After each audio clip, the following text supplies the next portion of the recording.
Hello friends, नमस्कार। कैसे हैं आप लोग। आज है 30 दिसंबर 2021 और 30 दिसंबर 2021 से अभी तक के जितने भी प्रश्न बने हैं उन सारे प्रश्नों पर हम लोग चर्चा करेंगे। जैसे पहला प्रश्न है, कह रहा है कि भारत ने किस देश के 5 उत्पादों पर 5 साल के लिए एंटी डंपिंग शुल्क लगाया है, जिसमें कुछ एल्युमिनियम सामान और कुछ रसायन भी शामिल हैं। तो किस पे भैया लगाया है? चीन पर लगाया है। देखिए, जब चीन पर लगाया हुआ है तो अच्छा, सबसे पहले तो हमें ये पता होना चाहिए एंटी डंपिंग होता क्या है। एंटी डंपिंग का मतलब ये होता है कि जब कोई देश दूसरे देश में माल एक्सपोर्ट करने के लिए उस पर सब्सिडी देता है, जिससे वहाँ उस देश का माल सस्ता हो जाता है, वो सस्ता माल दूसरे देश में तेज़ी से सप्लाई करता है और जिससे दूसरे देश के लोकल बिजनेसमैन को काफ़ी ज़्यादा प्रभाव पड़ता है और वो काफ़ी ज़्यादा नुकसान में होते हैं, जिससे एंटी डंपिंग शुल्क लगा करके अपने यहाँ वहाँ के माल को महंगा कर दिया जाता है। जैसे कोई भी चीज़ अगर चाइना से आ रही है, मान लिया चाइना के वहाँ से कोई भी चीज़ अगर आ रही है तो वहाँ पे 10 रुपये की इंडिया में आके पड़ रही है, लेकिन भारत सरकार ने उस पर एंटी डंपिंग शुल्क लगा करके वही चीज़ 20 रुपये की हो गई इंडिया में।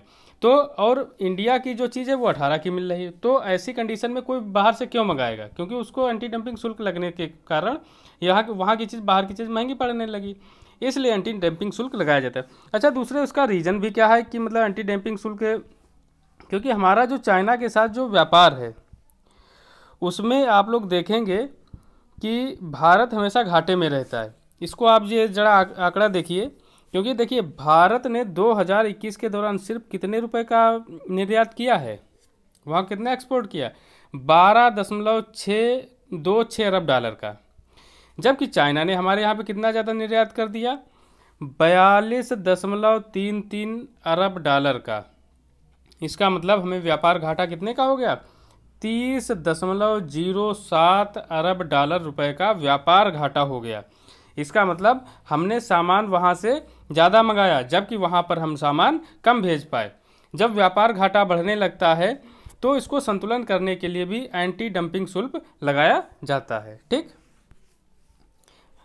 उसके बाद में हमारा अगला प्रश्न हमारा ये है, कह रहा है कि श्रीलंका जल्द ही त्रिकोमाली तेल टैंक फार्म को संयुक्त रूप से विकसित करने के लिए किस देश के साथ लंबे समय तक चलने वाला समझौता करने जा रहा है? तो किसके साथ में भैया? भारत के साथ में करने जा रहा है। अच्छा, भारत के साथ में करने जा रहा है तो इसकी लोकेशन भी दिखा देते। ये देखिए, ये जो हमारा इंडिया है, आप लोगों, ये तो हमारा इंडिया का हो गया। ठीक, अच्छा, ये जो पास है ये कौन सा पास है? इंडिया और श्रीलंका पाक जल स्टेट। ठीक, अच्छा, ये जो हमारा श्रीलंका है, श्रीलंका का त्रिकोमाली जो है ये भैया ये यहाँ पर है। अच्छा, ये हमारे लिए इम्पोर्टेंट इतना क्यों है ये भी हमें पता होना चाहिए। देखिए, इसकी हम लोग लोकेशन दिखाते हैं। अब देखिए, ये जो है श्रीलंका का, ये जो ये यहाँ पे जो था उसको अब हम लोगों ने यहाँ पे दिखाया। अब आप यहाँ पर देखिए, ये यहाँ पर भैया क्या है, ये एक प्राकृतिक बंदरगाह है और दुनिया का दूसरा सबसे अच्छा प्राकृतिक बंदरगाह श्रीलंका में यहाँ पे बना हुआ है। ठीक, तो ऐसी कंडीशन में क्या है कि यहाँ पर प्राकृतिक बंदरगाह बना और यहाँ पर प्राचीन समय से हम आप लोगों को दिखाते हैं। ये देखिए, प्राकृतिक बंदरगाह का मतलब ये होता है कि जहाँ पर जो पानी वाले जहाज़ हैं वहाँ पर आसानी से आकर के रुक सकें। ठीक, तो यहाँ पर नेचुरली काफ़ी गहरा है। जब नेचुरली काफ़ी गहरा है तो यहाँ पर जो पानी वाले जहाज़ हैं आने में कोई भी उनको प्रॉब्लम नहीं होती। अच्छा, यहाँ पर क्या मतलब तेल के भंडार पाए गए हैं क्या? नहीं, तेल के भंडार नहीं पाए गए, बल्कि यहाँ पर ये देखिए, यहाँ पर कह रहा है कि ऑयल टैंक फार्म है। ये किसने यहाँ पे बनवाए थे? यहाँ पर अंग्रेज़ों के समय के हैं। जब फर्स्ट वर्ल्ड वार हुआ था, फर्स्ट वर्ल्ड वार कब से कब तक हुआ था? 1914 से 1918 तक। उस समय ब्रिटिश गवर्नमेंट को समझ में आ गया था, क्योंकि श्रीलंका पर भी किसका शासन चल रहा था? अंग्रेज़ों का शासन चल रहा था। उनको समझ में आ गया था कि अगर आगे चल करके हमें युद्ध जीतना है, सेकेंड वर्ल्ड वार, अगर कोई भी वर्ल्ड वार होता है तो ऐसी कंडीशन में हमारे पास जो हमारी नेवी है उसके लिए ईंधन की ज़रूरत होती है। वो ईंधन के लिए इन्होंने ये एक सुरक्षित पोर्ट था, प्राकृतिक बंदरगाह होने के कारण यहाँ पर 99 स्टोरेज टैंक इन्होंने बनाए। ठीक, श्रीलंका ने यहाँ के 15 टैंकों को तो साफ करवा लिया है, लेकिन इस पर मिलियंस ऑफ डॉलर का खर्चा आता है। इसलिए इंडिया काफ़ी समय से यहाँ की बात कर रहा था कि भैया ये हमको दे दीजिए, हम इसको सही करवा देंगे, साफ़ करवा देंगे, और इसका आप भी यूज कीजिए, हम भी यूज करते हैं। ठीक, उसके बाद में हमारा अगला प्रश्न ये है, आरबीएल बैंक के शेयर करीब 25% टूटे। हाल ही में इस बैंक के कार्यकारी निदेशक के रूप में किसे चुना गया? किसे चुना गया भैया? राजीव आहूजा को चुना गया है। ठीक, अच्छा, राजीव आहूजा को चुना गया है, तो देखिए इसका रीज़न क्या रहा कि इतना ज़्यादा मतलब इसके जो शेयर थे काफ़ी ज़्यादा टूट गए, क्योंकि कुछ चीज़ों का भ्रम फैल गया इसमें, तो जिस कारण से इसके शेयरों में काफ़ी ज़्यादा परिवर्तन हो गया। इसके लिए देखो क्या करें, बैंक की लीडरशिप में इसलिए बदलाव भी किया गया है। आरबीएल बैंक की लीडरशिप में पिछले दिनों में बड़ा बदलाव हुआ है। इसमें विश्ववीर आहूजा अचानक लंबी छुट्टी पर चले गए थे। ठीक, इसलिए इनको चेंज किया गया। उसके बाद में अगला क्या कह रहा है कि हाल ही में सरकार ने किस आवश्यक अधिनियम के तहत सोया मिल को एक आवश्यक वस्तु के रूप में घोषित करने के लिए अधिसूचित किया? तो देखो ये एक्ट कौन सा था? 1955 में ये एक्ट आया था। देखिए इसमें होता क्या है, मेन चीज़, जैसे सरकार ने जैसे क्या लिखा है कि आवश्यक वस्तु अधिनियम, तो इसका मतलब भैया ये है कि जिस चीज़ के साथ में इसेंशियल कमोडिटी अगर शब्द लग जाता है तो इसका मतलब ये है कि उस चीज़ की कोई भी मतलब बहुत अधिक मात्रा में भंडार नहीं कर सकता, क्योंकि वो ज़रूरी चीज़ें हैं, वो मार्केट में सप्लाई होनी ही चाहिए। तो सोया को इसलिए कर दिया। अच्छा, सोया में होता क्या क्या है? सोया में अगर आप लोग देखेंगे तो प्रोटीन सबसे ज़्यादा होता है। कितना परसेंट होता है? 36%, ऑयल 19%, और इंसॉल्युबल कार्बोहाइड्रेट कितना होता है? 19%, और सोल्यूबल कार्बोहाइड्रेट्स 9%। ठीक, इसी तरीके से और भी सारी चीज़ें होती हैं। अब देखिए इसकी अगर हम लोग बात करें तो ये सबसे ज़्यादा कहाँ पे पैदा होता है? तो सबसे ज़्यादा हमारा यूएसए में पैदा होता है, फिर ब्राज़ील में, अर्जेंटीना, उसके बाद चाइना, 5वें नंबर पर इंडिया आता है सोयाबीन उत्पादन में। ये भी आप लोगों को याद रखना है। उसके बाद में हमारा अगला प्रश्न देखिए, अगला प्रश्न जो है अगले प्रश्न वाले में कह रहा है कि एक व्यक्ति जलियांवाला बाग का बदला लेने के लिए महारानी एलिजाबेथ की हत्या करना चाहता था। यह हत्याकांड कब हुआ था? जलियांवाला बाग कब हुआ था? 1919 में ना? हाँ नहीं, वो तो 13 अप्रैल वो तो याद था। तो ये कब हुआ था? 1919 में हुआ था। देखिए जब 1919 में हुआ था तो उस समय काफ़ी लोग मारे गए थे, हज़ारों की संख्या में लोग मारे गए थे, क्योंकि यहाँ पर जो जनरल डायर ने आदेश दिया था और वहाँ पे लोग शांति तरीके से प्रदर्शन कर रहे थे। ये कहाँ की बात है? अमृतसर की बात है। अमृतसर कहाँ है? पंजाब में है। ठीक, तो जब काफ़ी लोग मारे गए थे, हालांकि जनरल डायर की हत्या किसने की थी? उधम सिंह ने की थी। वो ब्रिटेन में जा कर के उनको वहीं मारा था, इसीलिए भारत का शेर भी उनको कहा जाता है, उधम सिंह को।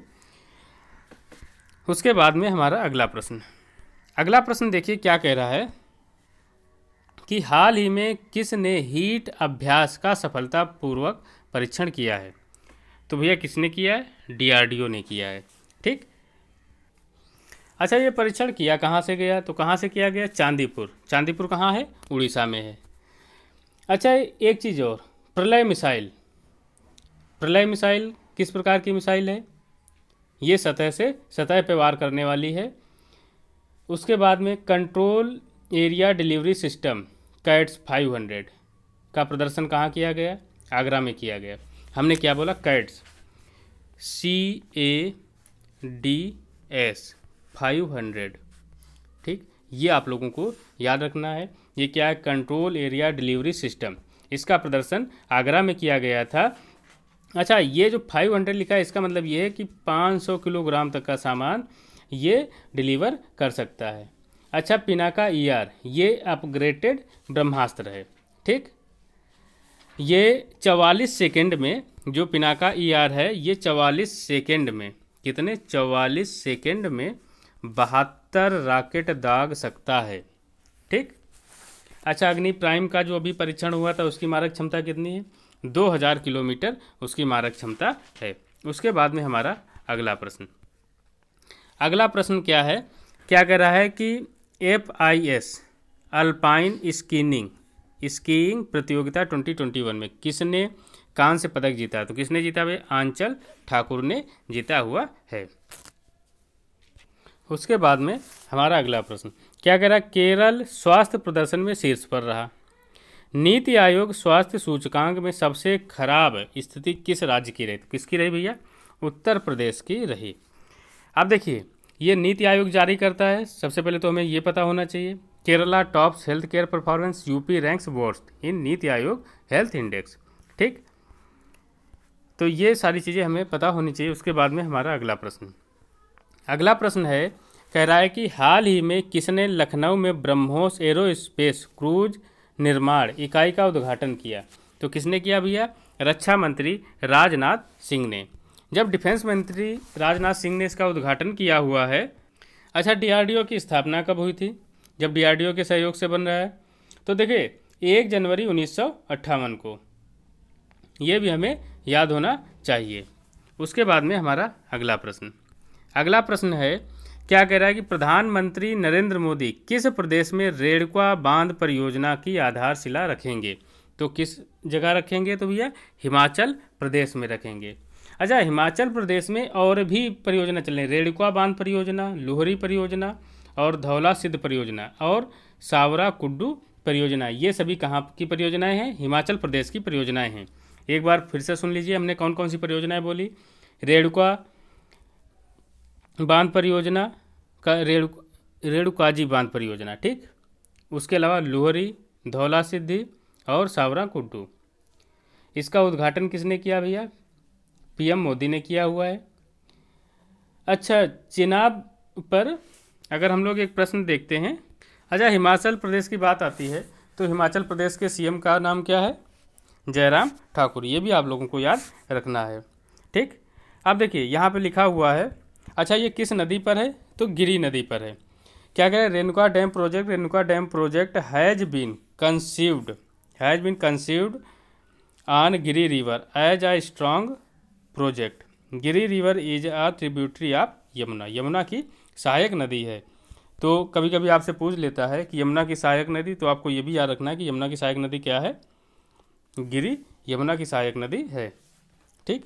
उसके बाद में हमारा अगला प्रश्न है, हाल ही में किस राज्य में विश्व संगीत तानसेन महोत्सव का आयोजन किया गया? तो कहाँ किया गया भैया? मध्य प्रदेश में तानसेन महोत्सव का आयोजन किया गया।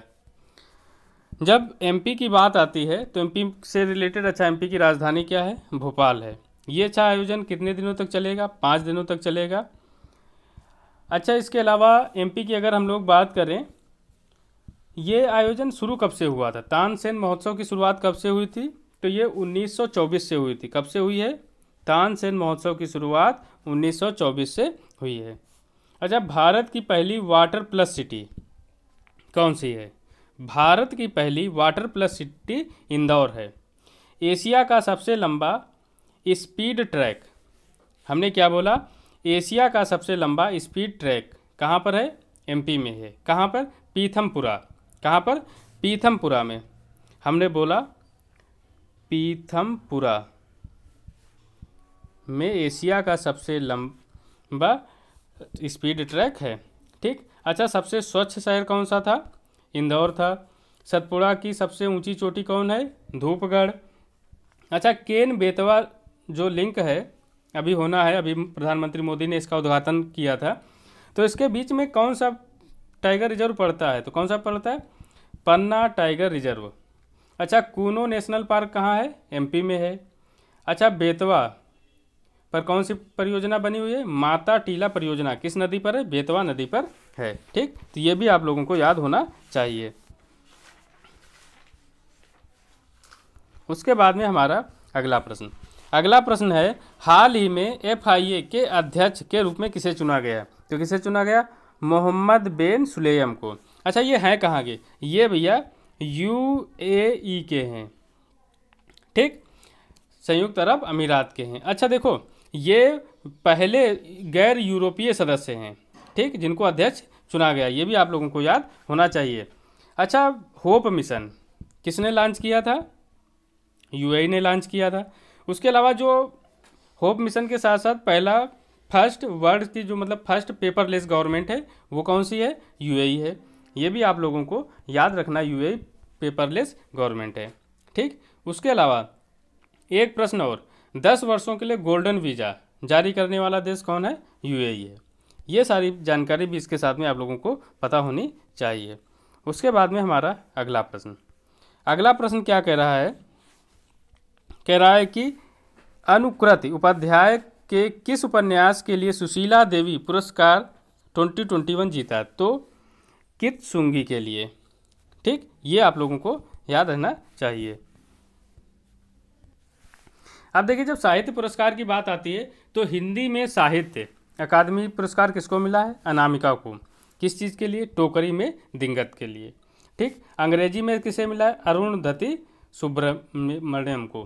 ठीक, अच्छा, सरस्वती सम्मान किसको मिला? शरण कुमार लिम्बाले को, सनातन उपन्यास के लिए। ठीक, अच्छा, व्यास सम्मान किसे मिला है? शरद पगारे को। अच्छा, साहित्य का नोबल किसे मिला है? अब्दुल रज्जाक गुरनाह को। साहित्य का नोबल किसे मिला है? अब्दुल रज्जाक गुरनाह को। उसके बाद में हमारा अगला प्रश्न ये है कि हाल ही में किसे most effective bank fintech partnership award जीता है? तो किसने जीता है भैया? फेडरल बैंक और वायना नेटवर्क ने जीता है। उसके बाद में हमारा अगला प्रश्न आ रहा है, कह रहा है कि हाल ही में किस गोल्फ खिलाड़ी ने हुंडई मोटर इंडिया के साथ 2 साल का करार किया है? तो किसने किया भैया? आदिति अशोक ने। आप लोगों से ये भी पूछ सकता है कि आदिति अशोक किस खेल से संबंधित हैं? तो किस खेल से संबंधित हैं? गोल्फ से संबंधित हैं। उसके बाद में 27 को हमने क्या बताया था? International epidemic preparedness day. ठीक, महामारी दिवस। महामारी के लिए मतलब जो तैयारी की जाती है, तो अंतर्राष्ट्रीय महामारी तैयारी दिवस कब मनाया जाता है? 27 दिसंबर को मनाया जाता है। ये कब से शुरू हुआ? ये शुरू हुआ है 2020 से, कोविड-19 के कारण से इसको शुरू किया गया। अच्छा, इंटरनेशनल बायोडाइवर्सिटी डे कब मनाया जाता है? तो ये भैया 29 दिसंबर को मनाया जाता है। अच्छा, विजय दिवस कब मनाया जाता है? ये आप लोग बताइए। विजय दिवस 16 दिसंबर को विजय दिवस मनाया जाता है। किसके उपलक्ष्य में मनाया जाता है? 16 अगस्त 1971 को पाकिस्तान की सेना ने भारत के सामने समर्पण कर दिया था, तब से उसको विजय दिवस के रूप में मनाते हैं। अच्छा, सुशासन दिवस 25 दिसंबर, पराक्रम दिवस 23 जनवरी, विश्व मृदा दिवस काफ़ी बार पूछा जाने वाला प्रश्न। विश्व मृदा दिवस 5 दिसंबर को मनाया जाता है। कब मनाया जाता है विश्व मृदा दिवस? 5 दिसंबर को मनाया जाता है। अच्छा, सॉइल हेल्थ कार्ड कब से शुरू हुआ है? 19 फरवरी 2015 से। कहाँ से शुरू किया गया था सॉइल हेल्थ कार्ड? राजस्थान से।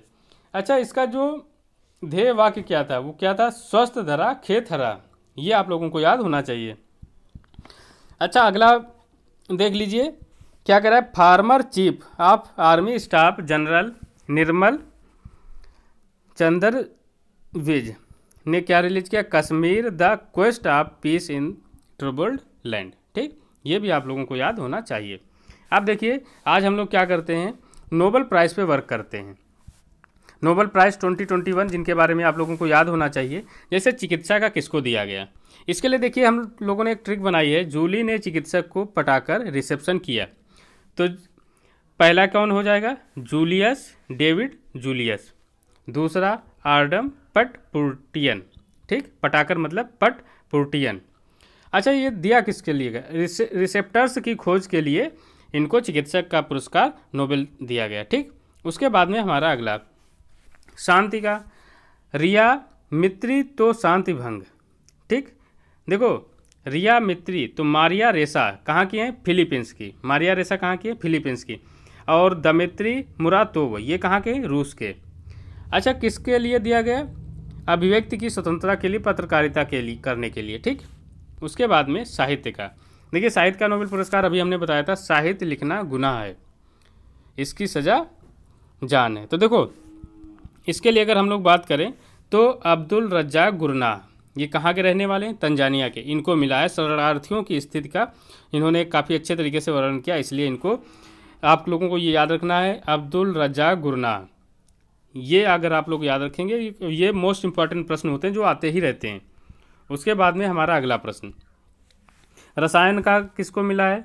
मिलनलिस्ट जिंदगी। तो देखिए मिलनलिस्ट जिंदगी, तो बेंजामिन लिस्ट पहला व्यक्ति है, और डेविड कैमलिन, बेंजामिन लिस्ट, इन्होंने किया क्या, तीसरे उत्प्रेरक की खोज की है, इसलिए रसायन का पुरस्कार 2021 इनको दिया गया।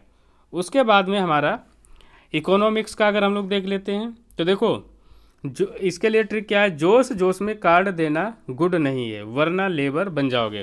तो देखो भैया अगर किसी को अपने डेबिट कार्ड क्रेडिट कार्ड दे दिया तो वो खूब शॉपिंग करेगा, तो देखो डेबिट कार्ड, जोशुआ एंग्रिस्ट और गुड्डो इम्बेंस, गुड नहीं मतलब गुड्डो इम्बेंस। अच्छा इन्होंने क्या था, लेबर इकोनॉमिक के बारे में इन्होंने बताया। उसके बाद में भैया फिजिक्स